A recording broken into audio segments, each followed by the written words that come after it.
ಓಂ ಸಾಯಿರಾಮ್.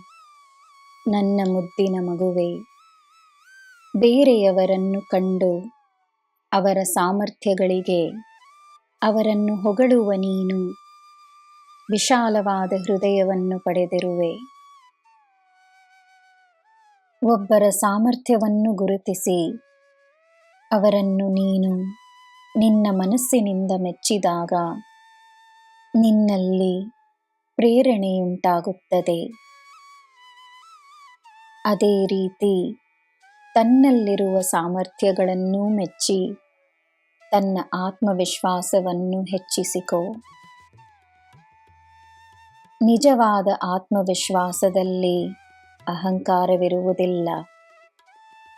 ನಿನ್ನ ಆತ್ಮವಿಶ್ವಾಸ ನಿನಗೆ ನಿನ್ನ ನಿಜವಾದ ಸ್ವರೂಪವನ್ನು ತೋರಿಸುತ್ತದೆ.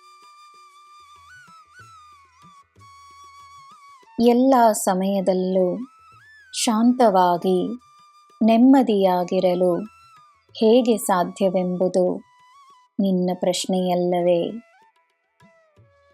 ನಿಜವಾದ ಶಾಶ್ವತವಾದ ಶಾಂತಿಯನ್ನು ಪಡೆಯಲು ತನ್ನಲ್ಲಿರುವ ನೋವುಗಳನ್ನು ನೀನು ಗುಣಪಡಿಸಬೇಕು.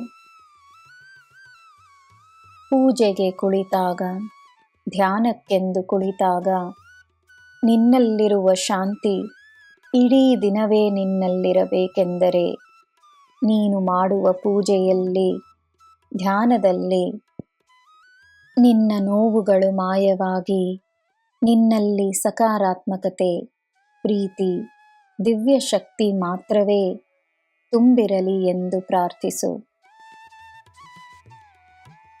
ನೀನು ಮಾಡುವ ಪೂಜೆ, ವ್ರತ, ಧ್ಯಾನದ ಉದ್ದೇಶ ಮೊದಲು ನಿನ್ನ ಮನಸ್ಸಿನಿಂದ ಎಲ್ಲ ರೀತಿಯ ನೋವುಗಳನ್ನು ಕೊನೆಗೊಳಿಸಬೇಕೆಂಬುದಾಗಿರಬೇಕು. ಪ್ರೀತಿ, ಕೃತಜ್ಞತೆ, ಸಕಾರಾತ್ಮಕತೆ ತನ್ನಲ್ಲಿ ಹೆಚ್ಚಿಸಿಕೊಂಡಾಗ ನೋವು ಮಾಯವಾಗುತ್ತದೆ. ನನ್ನ ಮಗುವೆ, ಮನಸ್ಸಿನ ಶಾಂತಿಗೋಸ್ಕರ ಮಾತ್ರವೇ ಪೂಜೆಯನ್ನು ಮಾಡು. ನಿನ್ನ ಜೀವನದಲ್ಲಿ ಏನು ಬೇಕೆಂಬುದು ಈ ನಿನ್ನ ತಂದೆಗೆ ತಿಳಿದಿದೆ. ನಿನಗೆ ಎಲ್ಲ ನೀಡುತ್ತೇನೆ. ನನ್ನ ಮಾತಿನಲ್ಲಿ ನಿನಗೆ ನಂಬಿಕೆ ಇರಲಿ. ನಿನಗೆ ಎಲ್ಲ ಶುಭವೇ. ಜೈ ಸಾಯಿರಾಮ್.